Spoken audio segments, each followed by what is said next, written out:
but the inevitable death is what we wanted to talk about.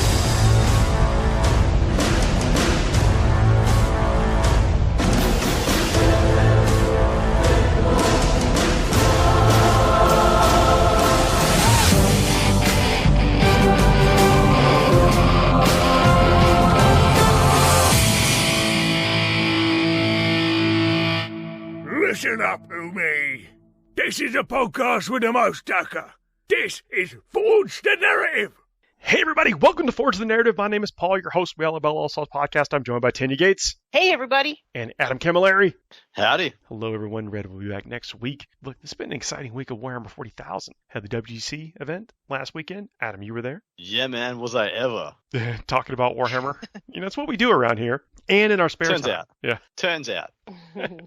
I got to play some Warhammer 40k. I was not at the WGC, but I got to play in my my home environment, which is really nice. I played a Astra Militarum list, kind of heavy on the indirect fire, which I really liked, by the way, and also the Demolisher Cannon. I'm in love with the Demolisher Cannon. The one on the Lehman Russ, or Yes. the one on the Baneblade, or the Well, I mean, pick choose your I guess delivery mechanism, your chassis Yeah. of choice. Yeah. Yeah, but no, I think it has a great profile, matches up really well against a lot of things out there you see right now, like Wraith Guard. Yeah. I agree with that. Yeah.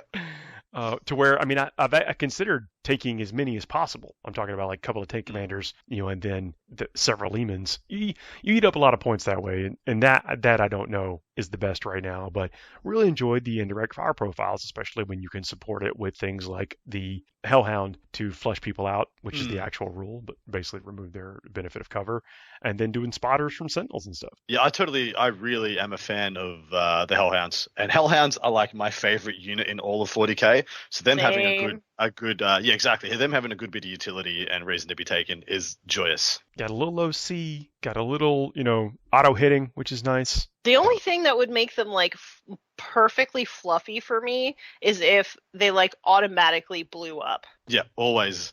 But that has been shown to be problematic in the past. I know. It's just like in the lore they put like the hotheads in there, I could just see them doing it. Well, I really enjoyed using them as far as that went. And I was using the Chem Cannon on there, which is 12-inch anti-infantry 2+, D6 +1, strength 2. So, depending on what you're shooting at, that could be a problem. If you're shooting at anything that's not infantry, then AP2, 2 damage apiece. So, pretty good. I'm not in love with the 12-inch range, but I got over it. Yeah.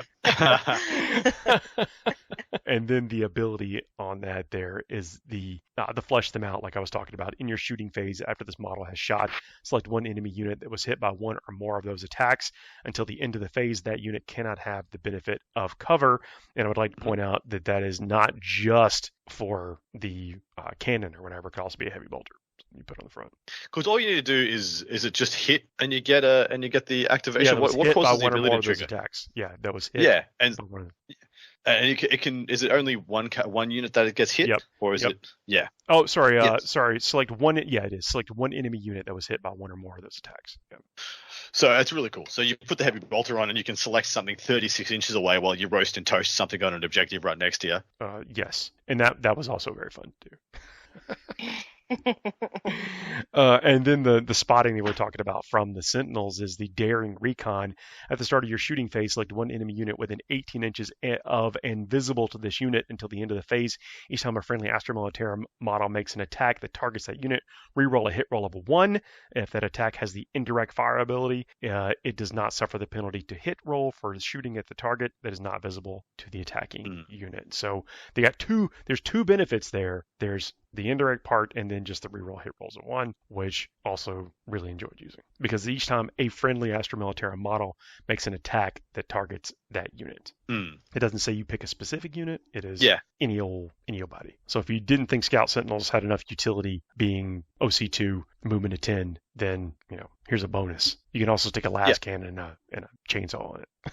There's legs in the Astra Militarum. We have not seen them really kind of dominating the scene, but I also think it's one of those indexes that just has a plethora of units Yeah. that you can choose. It's got a lot of depth and I mean, we don't talk Forge World much on this show these days. I think Forge World has dropped off, but the Astra Militarum, portion of Forge World is still pretty healthy compared to a lot of other factions.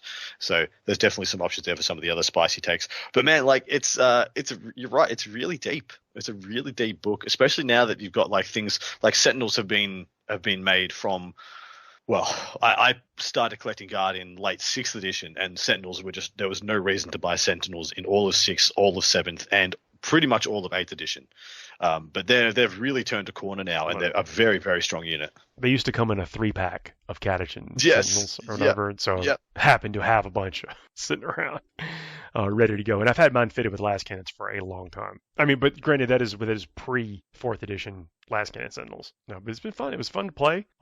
Enjoyed, getting some of the Guard squads on the table. You actually use some Chimeras. I like the all mech'd up version of it. Of course, had a couple of Tempestus Scion units to beam in. Yep. Now, the weapon loadouts on them have changed a bit. You can't have double of the same special weapon anymore, really, in a 5-man squad. So that did require some some weapon swaps. It's so funny. This sounds exactly like how I was playing at like the beginning of 9th edition. Like this could be my old army list. Just wheel it out. Yeah. I'm like looking at my shelf and it's just all of the units that you just mentioned plus Bulgrin. Mm-hmm. I haven't seen Bulgrin no, I haven't really take the field, but at the same time, let's talk about the sheer volume of units again in this index. Is that, well, let's state the glaring obvious: it's not Eldari. Right. Who is? Yes. Where every unit is basically a rock star. You can kind of just go to, which is nice. As an Eldari collector and player, I really like the idea of knowing that I can go and pick out any unit that I have painted on my shelf and play it, and I feel like it's going to do reasonably well. Exactly right. It's a beautiful place to be for the Eldari players. Eldari privilege is alive and well. I don't think there's any denying. Yeah, any denying. Because literally you could just use a dartboard to decide your list, and it's probably still better than the vast majority of best possible lists for other factions. It's just so strong at the moment. I have concept Eldari lists that I'm just waiting to see when they arrive, because they're still phenomenally good, but there's just no reason to play that like yet when you've got Wraith Guard, Fire Prisms, Night Spinners, Wraith Knights, the Yncarne. So I had to commentate on games at WTC where it was Eldar vs Eldar. And the sheer amount of time the players had to take away from directly playing the game to try and figure out whose Yncarne got to pop up where and how and why, and then the dichotomy of do I do it and then you do it and then you charge me but then I charge you and I heroic intervention and I was just like, can we just delete the Yncarne? Let's just move on with our lives. The Yncarne is phenomenal. Like that. It is. That model, it can do a lot. It might be the best single model in the game. It might be the best single model. Let's talk about what it can do and the implications of what it can do in part 2 of the show. Sure. Because I think that's worth unpacking, because that's one of those things that could be a real gotcha for players. Yep. And in knowing, one, how much damage it puts out, how much damage it can take, and then what kind of triggers it to jump across the table, be everywhere, seemingly everywhere on the table, basically be a menace, might be worth unpacking in part 2. But I just don't want to distract too much away from the kind of the Astra Militarum talk here, because there are some real cool things in that codex, but some of them are just kind of models and t-shirts and stuff, and you've got to really be strategic with how you apply them if you want to go that route, or go with the indirect fire and then figure out ways to support that indirect fire. But the type of terrain that you play with and you have makes a big difference. Absolutely. I mean, of course, there's the GW prescribed terrain, what GW thinks is the best use, which I also think is working very well on the vast majority of tables. I think they've done a good job. You're talking about like the US Open Series terrain format of certain patterns and creating specific lanes of fire, certain ratios of 2 and 4 inch and higher terrain. Yeah, and also the plates, like I guess like the plexiglass squares and stuff on table. Having a footprint for your terrain really takes away quite a bit of ambiguity at times when interacting with the 10th edition rules. Yes. Like, am I in terrain? Well, are you on the thing? Yes or no. There's no like how much of you is obscured. It's just like, can I see all of you, and are you on the thing? And if you're on the thing and I can't see all of you, you're in cover. I do like that kind of pass fail. Yep, it makes it pretty straight up and down. Playing with good terrain is just absolutely mandatory to have a balanced experience with the game right now. But I shouldn't say that right now. That right now sounds like it's a qualifier. It's actually been that way for a long time. But I think it's especially important right now. Absolutely. And so even if you don't have maybe the best terrain for your home games, I think it's time, it's perfectly reasonable to have conversations with your opponents about what effect you want from the terrain, and maybe be, what is it? Considerate's not really what I'm going for. When you overly indulge in the gracious with the definition and footprint of the terrain to create a good play experience with your opponents. Does that make sense? Yeah, I think so. I think it's just very necessary with the way they've designed their game also. Like, it's the lethality hasn't reduced as much as I guess maybe some people wanted, or G-Dub designed the game as they designed it. But the lethality of 9th edition and where we left off with 9th edition was absurd. And whilst a fair few things have pared down, it's still in the reign of if I see you, you are dead. So terrain is the absolute third player now, undeniable third player. And then you might even say that the fourth player is the deck of cards, where you're just like ripping off the top. That's actually funny. Proliferate that, everybody. There we go. The fourth player is the cards, and you also talk about jumping around to talk about indirect fire, and we mentioned that we had not talked about Forge World a lot. One of the Astra Militarum Forge World units that is becoming somewhat standard is the Earthshaker carriage. That's correct. And I suppose it's not that we haven't really. We haven't had a reason to talk about Forge World for a while. Forge World really goes through through a cycle of being relevant and not relevant to the game. And whilst there are evergreen Forge World units, and there's some of the most excellent models you could ever own, they're not always relevant to some factions.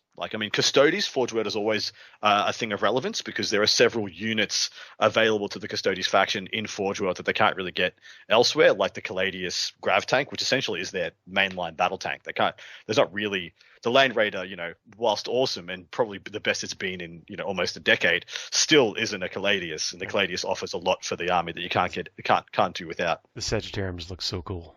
Yeah, and the Venatari, like jump infantry. There are things that you can't get anywhere else, but there are factions where they just have everything that they need already. Like Space Marines, a lot of the time, anything you could find in Forge World, it has a contemporary in the vanilla book. I mean, it can be said when you have 100 freaking data sheets, there's not many wild, spicy things they can hide in the Forge World side, but there are times when the Forge World section has been really good, times otherwise. I mean, the same goes for Guard. Until we got the Dawn, if you wanted a tank that was between a Russ and a Baneblade, you had to go to Forge World. It was either the Malcador or the Macarius. But now the Dawn sits in that realm itself, and the model is, whilst my personal favorite is the Macarius Vulcan. Thank you very much. My favorite tank of all time. The Dawn looks pretty good. The Macarius is the one that's kind of slow in 40k. Is that the one? But I think in 30k it's actually very fast. There's over the last 2,000 years, the engine's through a rod or something. So I don't think the Macarius wasn't around in 30k.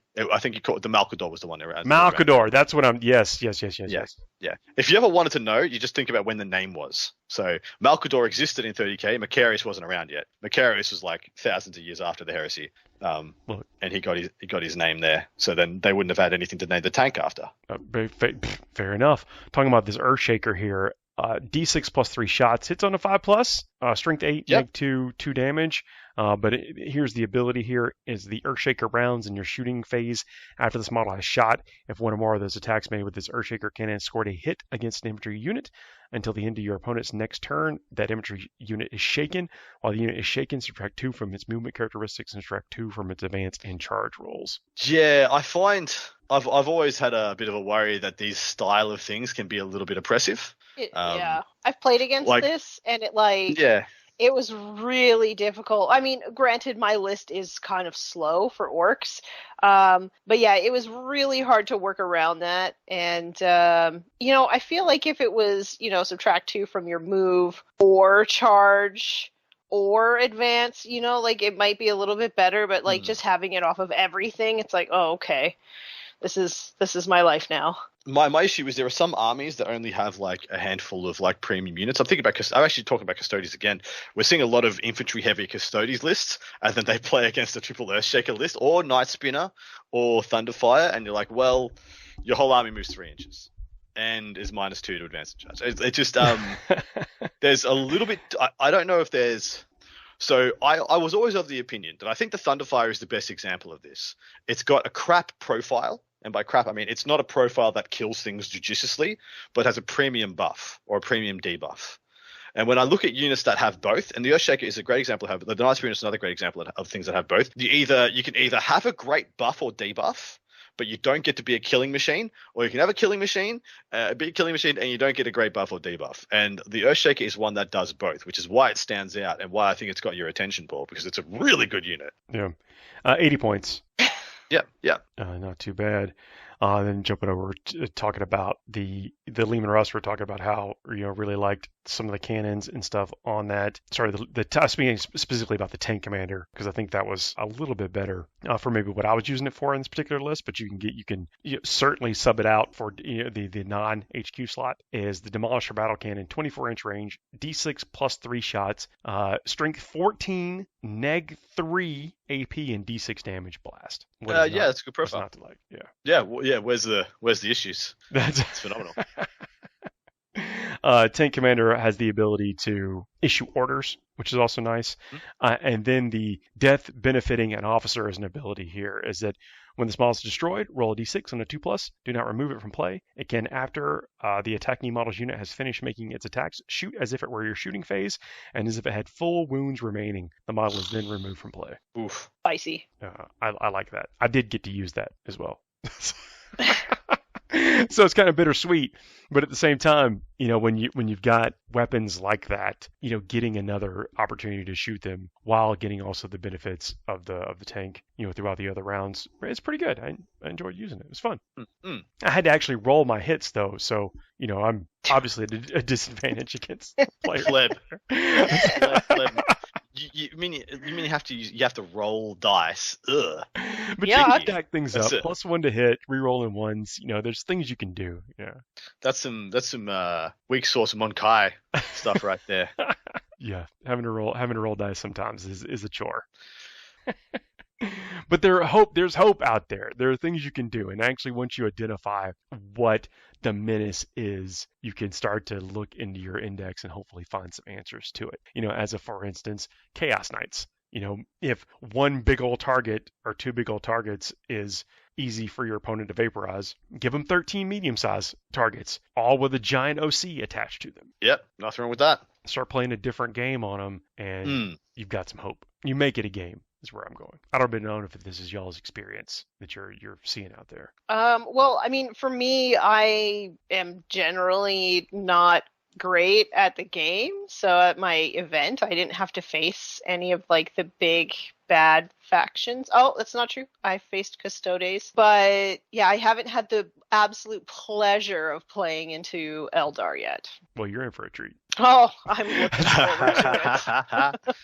Yeah, I do think a lot of the things we learned about playing the game in 9th edition are really still hold true in 10th edition. I'm starting to see a lot more people build for fixed objectives as well. And not saying they always take fixed objectives in the mission choice, but they want the option to. And a lot of the time, it's just about everybody I know of building to take deploy teleport homers, or is it scramblers? I can't remember which one it was. The one where you get 3 points in the middle, or 4 or 5 points in your opponent's deployment zone when you do an action. Well, not when you do an action, when you choose not to shoot or charge, essentially, yep. which is what we call actions now, pretty much. And a lot of people choosing to do those, and or that plus assassinate, that plus bring it down, that plus behind enemy lines, that plus something else. But then they don't always pick it. They're just wanting the diversity of options, because what we're finding is that let's say you're playing a faction that can't beat Eldar. Well, what's the game you can play where you get the best score versus Eldar? Because that's the next best thing you can do. And then you can start working to that. Once you've got that under your belt, you can start working from there to try and close the gap even further. And a lot of the time, just not getting tabled can be the best thing you can do. So picking 2 stable secondaries that don't involve you having to be I need to go and get 2 units deaded to do this, hold objective or whatever. That's a great point. Doing things that don't require you to 100% lose units is a great second step. The other one is to not focus on. Let's talk about that for just one second, if you don't mind. Is that when you say 100% lose models, sometimes like go over there and control the enemy objective. So you're putting yourself in harm's way. Tempting target. Come out here where I can get you, kind of thing. Yeah, and they're not always things you're going to guarantee have tools for when you draw them. Whereas if you just build to do the fixed secondaries, no matter what, you'll always have a decent fallback. I mean, pulling 2 cards and not scoring any is worse than doing teleport homers once for 3 points. And so either way, like you can iron out your variance just a little bit more. The other way to play it is to not focus on the freaking cards at all and to just play the primary. Just double and triple down on playing primary, which is exactly what you were alluding to. This is why we're seeing Custodies be so powerful. Things like Necrons as well, because Necrons can wield like super amounts of OC on ultra durable, what we would have called bully units in the past. Units that bully the table are imposing, and we're starting to see more and more of these bully units pop up. Like, I mean, Aberrance is now the best, is a much better option for GSC lists than Adel Jackals, thanks to the recent FAQ by GW. Great job there, GW. It was a perfectly adequate change. We're seeing Wraith Guard, we're seeing Lich Guard, we're seeing Custody Guard, we're seeing so many of these imposing, aggressive units, but they're unlike previous editions where we would buff those things up to the stratosphere and then send them at our opponent. Their job is to hold the objectives and be so imposing that you're not going to try and stop them. And that is an absolute play that many different armies can do. And then I've also seen, now this is freaking wild, yeah. When I first read Battle Shock, I was like, that's not going to be a thing. I looked at it, I'm like, they did it again. Another morale phase that isn't that big a deal. But I digress. I have seen some very good players wield it judiciously to harm their opponents. And do you mean the factions that they kind of play in that space a little bit? Yeah, exactly right. Well, I've seen Chaos Knights being the biggest one I've seen wield it. Where I looked at their rules when I did their initial review and reading, I'm like, pretty sure 80% of this is never going to come up. I mean, when it does, I'll be happy. But unlike other special rules that are just there all the time, this one, it's got some T's and C's on it. I'm pretty sure it's just not going to be a thing. And then someone's got like 10 Lich Guard on an objective and they fail their Battle Shock, and you're like, well, here's like one little dinky model, and I might just win the game. We actually had that happen in one of the singles at the singles games at the WTC. There was a player who was playing demons, and they used their once per game, like, everybody take a Battle Shock test. And this guy had 3 units on an objective. All 3 failed Battle Shock, and the guy walked on like 1 demonette, took the objective, had the bottom of turn, scored the primary, because it was the bottom of turn 5, scored the primary. I can't remember if he won the game off that, but it was a story that came from the event. And everyone was just like, no, that did not happen. He's like, yeah, it happened, man. Absolutely bizarre. So I think this is going back, to just the core principle of, looking at what tools do you have to solve what your problem is, instead of just wishing the problem wasn't there. Exactly right. Because I mean, the problem is we've seen the game change a lot over time, and it's going to evolve. There is no way that the problems we have now are going to be the problems we have in 6-9 months from now. Yeah, so if you put a mechanism in place of how you attack the whatever the situation is, then you'll be more successful than trying to ignore it. Yeah.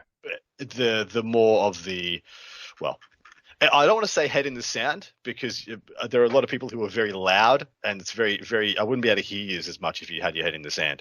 This isn't disparaging. This is the hallmark of a passionate community more than anything else. Yeah. I also want to say that when it feels like your opponent is not playing a dice game, when you are playing a dice game, it can leave some feels. So the passion is probably coming from a place that that is at least reflective of some experience that was had. Yeah, exactly right. And much better to be proactive and learn something about the game and maybe better yourself as a player against a juggernaut faction than to just wish it wasn't there, wish it would go away. I think this is just a philosophy of life. Like, You can apply that, what I just said, to many different things. And I'm not saying there's an answer in every single body's indexes or eventual codexes or whatever. I'm just saying that, be open to looking for those things, and that is how you win more games more often, even in the face of, stouter players or stouter list or whatever. So that's and I've had some success with this. Had some games that I've felt pretty good about in the last few weeks or so.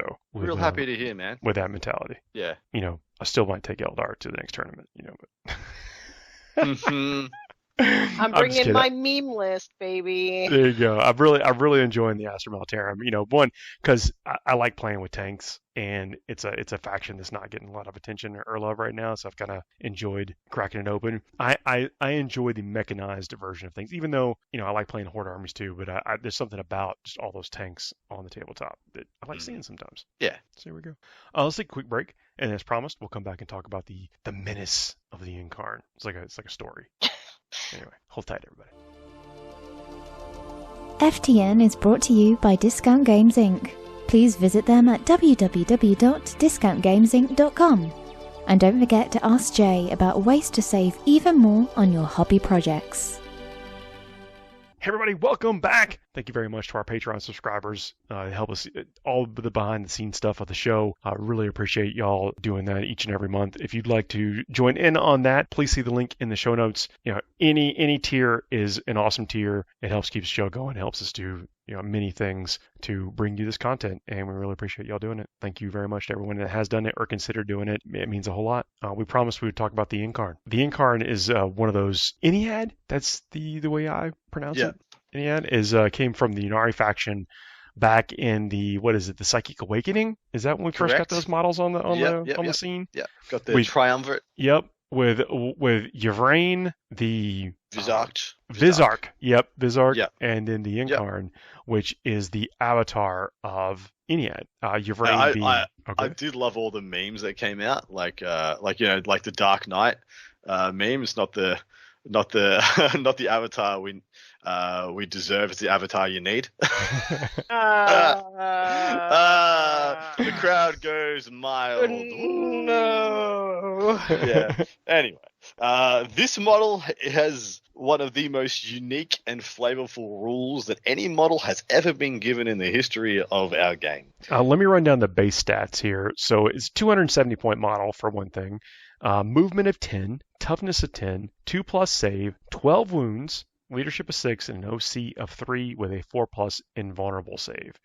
And that's only barely scratching the surface, but I at least wanted to set, what its base stats are. Yep. Has a bit of a range weapon, kind of a 12-inch flamer type weapon, ignores cover and torrent, is also a psychic attack, D3 plus 3 shots, strength 7, neg 1 AP, D3 damage, so pretty good, and then has a melee weapon, which has 2 different profiles, has a strike and a sweep. It can get up to strength 12 on the strike, d6 plus 1 damage, 10 attacks with the sweep, strength 6, neg 4, 1 damage, and then we start getting into the real spicy stuff. Yeah, it's got half damage. Yep, so that's the deathly form. Each time an attack is allocated to this model, have the damage characteristic of that attack. It's extremely good. And here's the spice. Here's the headache maker.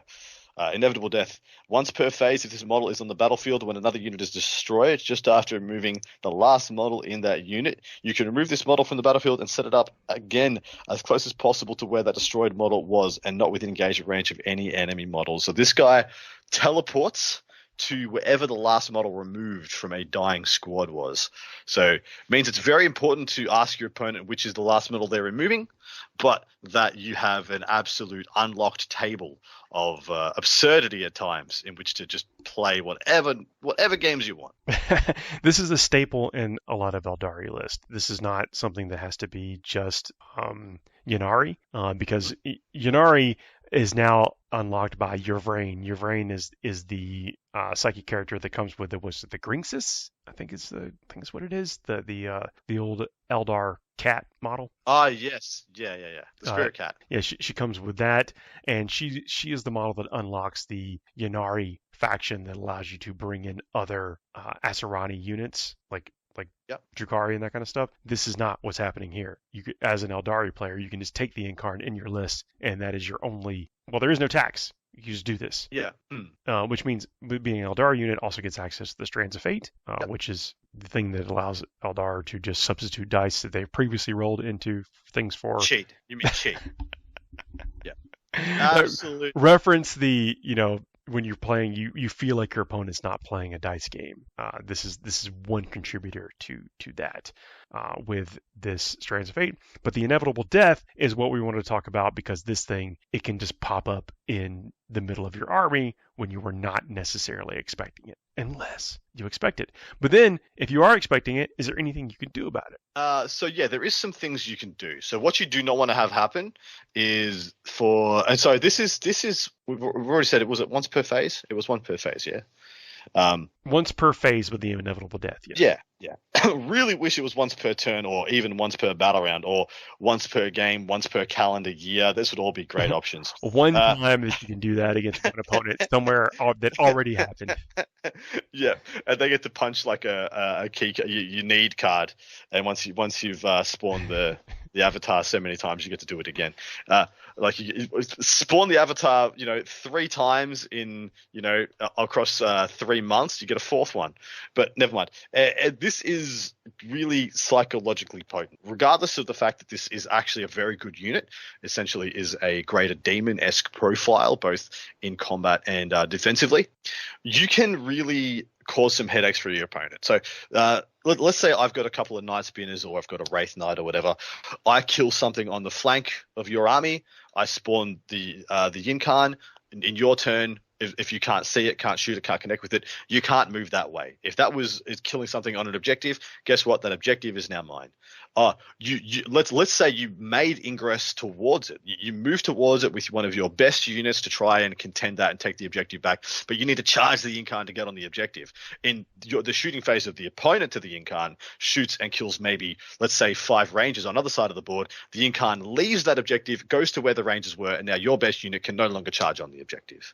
There is so many ways this can mess with your opponent's plans, but there are things you can do to stop the Yncarne from being problematic.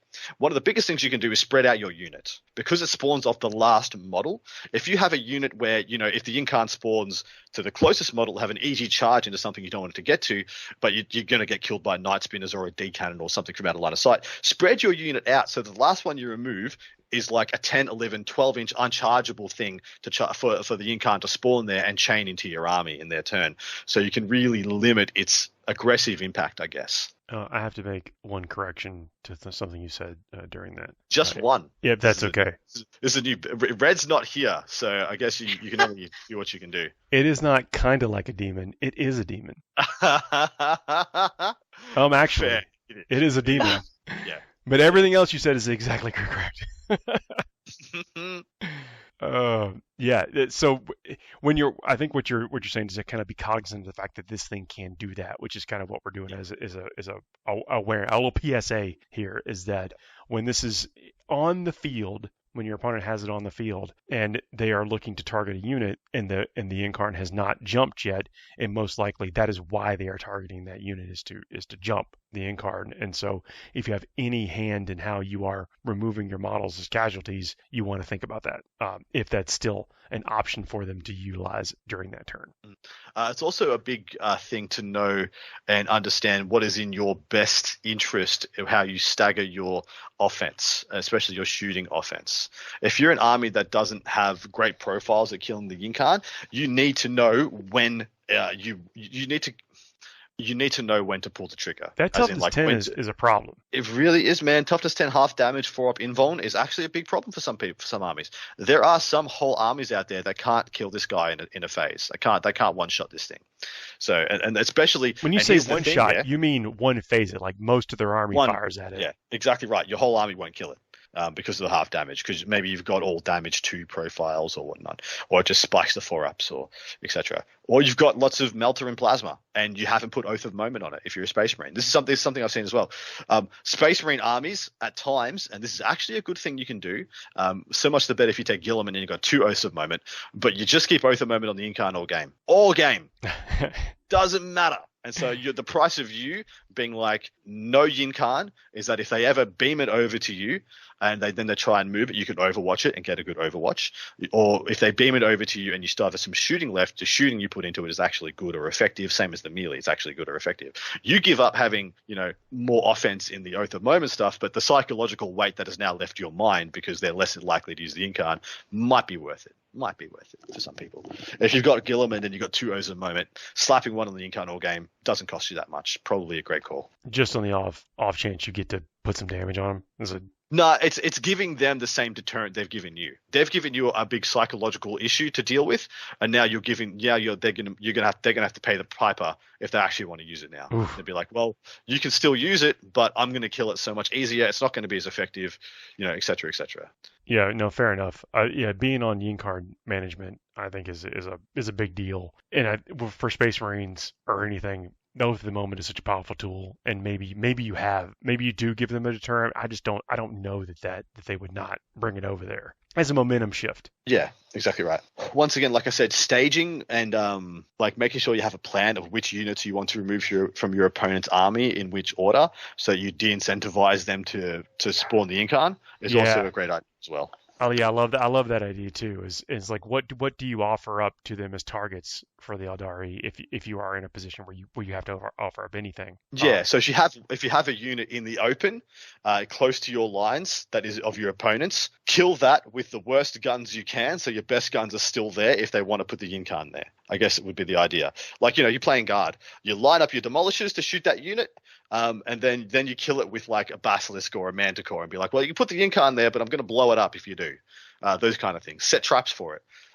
It may mean you're making an overcommitment to this unit, to stopping this unit doing what it's doing, but that's just kind of the game it forces you to play. Yeah, and I do like also that you can say you're playing like a big heavy list, like the strikes on this.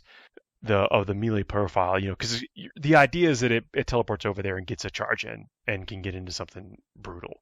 But it's only 5 attacks on the heavy strength one. It's only strength 12, so there are things that can actually stand up to the strength 12. Yeah, absolutely. So once the Neg 4 REP gets in there, it's a different situation. Well, it doesn't have that many attacks in combat. Yeah, 5. It's only 5. Yeah, 5 quality attacks. So if you have just a 4-up invuln in combat, in melee, like it's actually kind of unlikely to kill you because it's not going to put 5 wounds on you, and then you can 50-50, and then it's just kind of how high does it roll in the D6s? Yeah, and then if you go the other way, the 10 attacks, it is Neg 4 AP, but it's only 1 damage when it gets through for the sweep attacks. But I think the real reason this is in as many lists, i.e.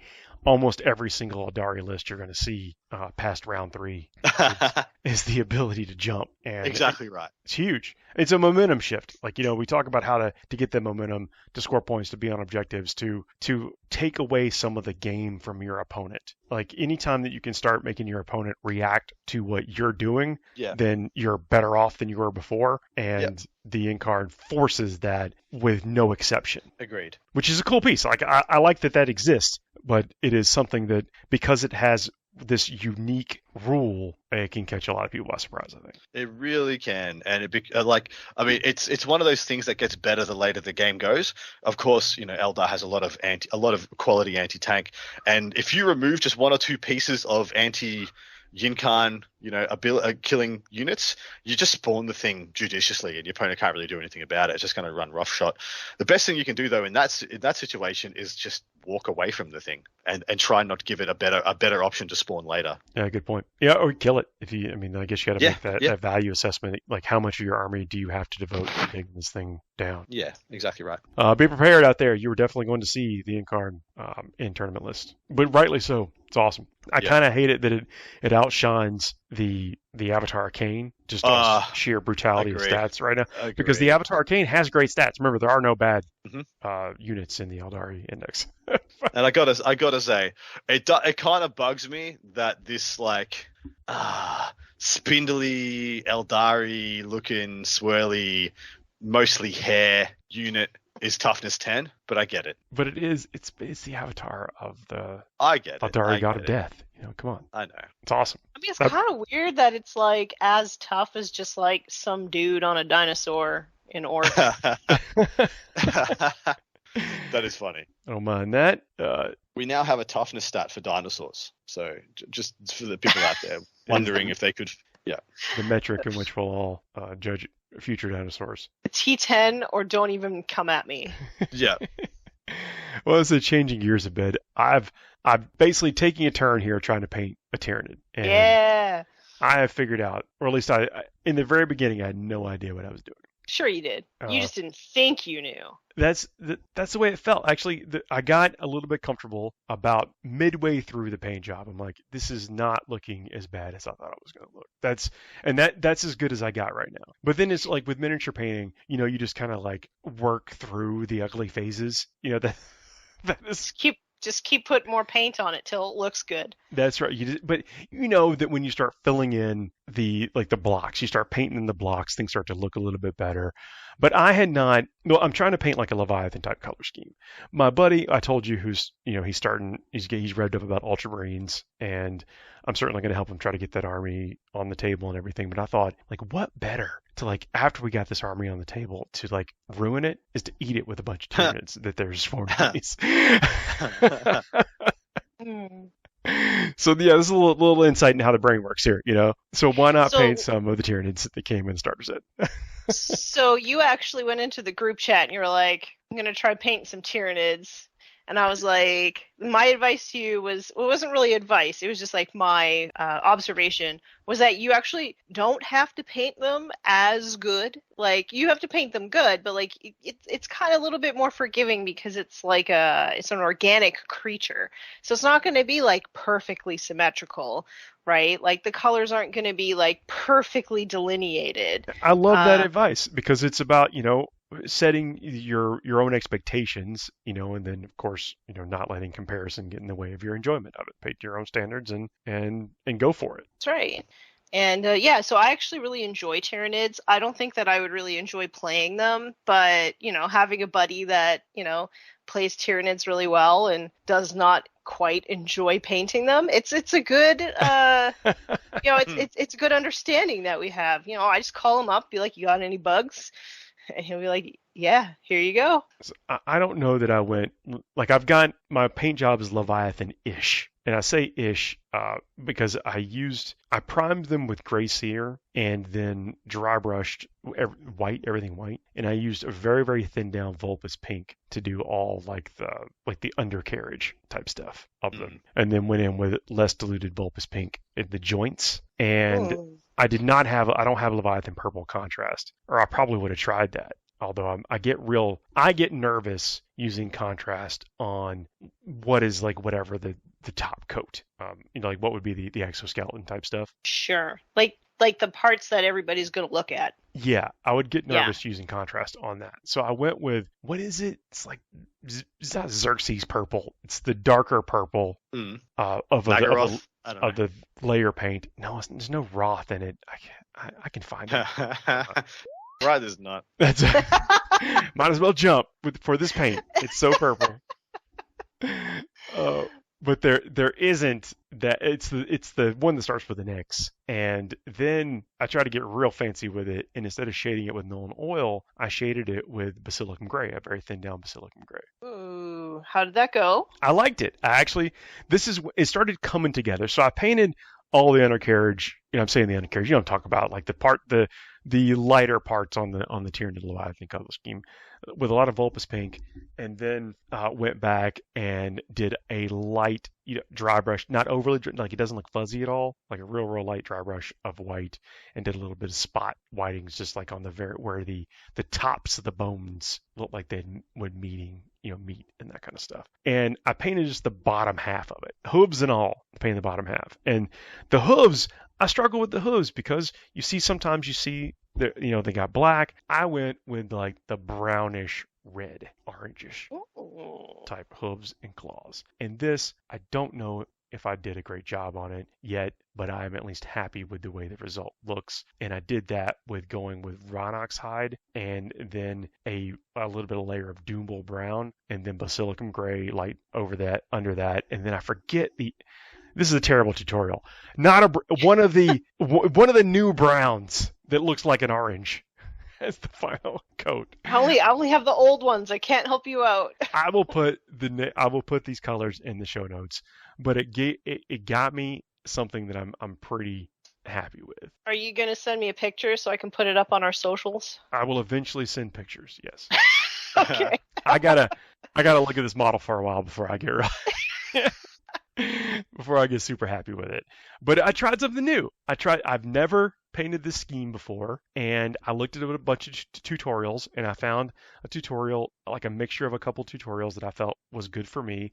And then when I got stuck on the hooves, I reached out to a painter that I know and said, I know you've painted this scheme before. How would you do it again, kind of thing, and how would you do it? They said, yep, and suggested a couple things.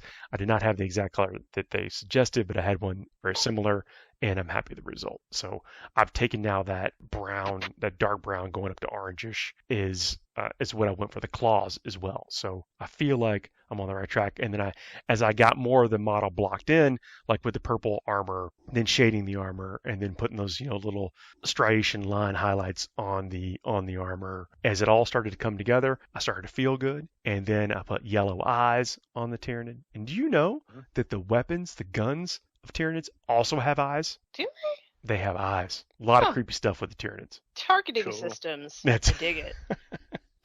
And the ammunition is typically like some kind of bugs or grubs that they fire out. But, gross. A lot of creepy stuff with the Tyranids. But yeah, their guns have eyes. So once I started filling in all these little details, and then you could start to see the differences in the color, like I think what my stumbling block was when I had that the Under Armour part, the bones and stuff started to paint it out, it just looked a little washed out and didn't, as you start to fill in the colors, starts to take some shape, you get to kind of see the vision start to form, and I got through it. But it was a whole thing. It was looking at tutorials, overcoming that anxiety of starting something new, phoning several friends, sanity checks along the way, and then falling back on some kind of like tried and true methods of just sticking with it, fighting through those, and I'm using air quotes here, the ugly stages of the model until you get to something that you're comfortable with. Yeah. You know what I really love? So now that we have a Patreon Discord, and I love that we can like interact with people when they have sort of like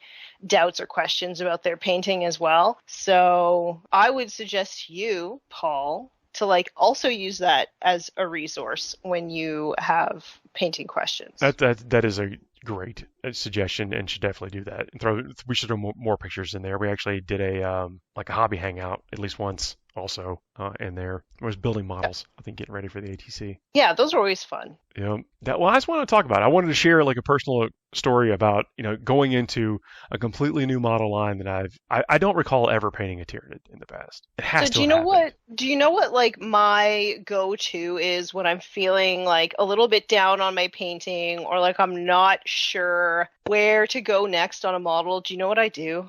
I'm listening. I turn on the joy of painting. All right. With Bob Ross. Yeah, with Bob Ross. Yeah. Yep. And Bob Ross talks me through it, Yep. And he reinforces to me that it's my painting and I can't make mistakes, and it's just paint. So if I don't like it, I just paint over it again. Wonderful. It makes me feel so much better. Well, we can't top that. So that's our show this week. We can't top that legend. He is a legend. It's been awesome hanging out. We misread. He'll be back on the next show. And that's it. Yncarne is a menace. But it is manageable.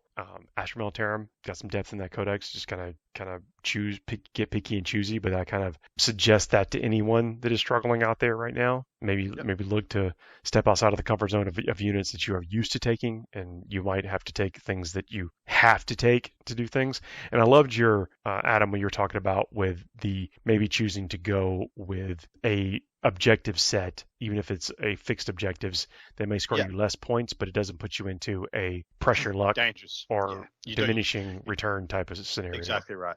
You don't compromise your ability to play the game into the later turns of the game because you have no army left. I'm digging that. Thanks to everybody who's tuned in. Please leave us those 5-star reviews. We haven't asked for those in a little bit, but it's one of the hassle-free ways that you can actually show the show some support, and it also helps other people find the show. Leave some comments when you see this on the YouTube channel if you watch it there. maybe consider checking us out on Patreon. It helps everything go around. I've enjoyed talking to y'all this week, and we'll see y'all next week. See you then. Bye, everybody.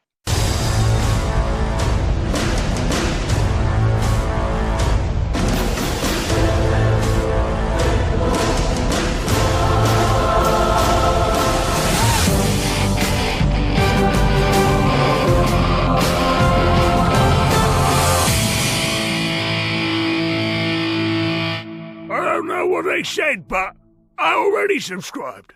You better do it too.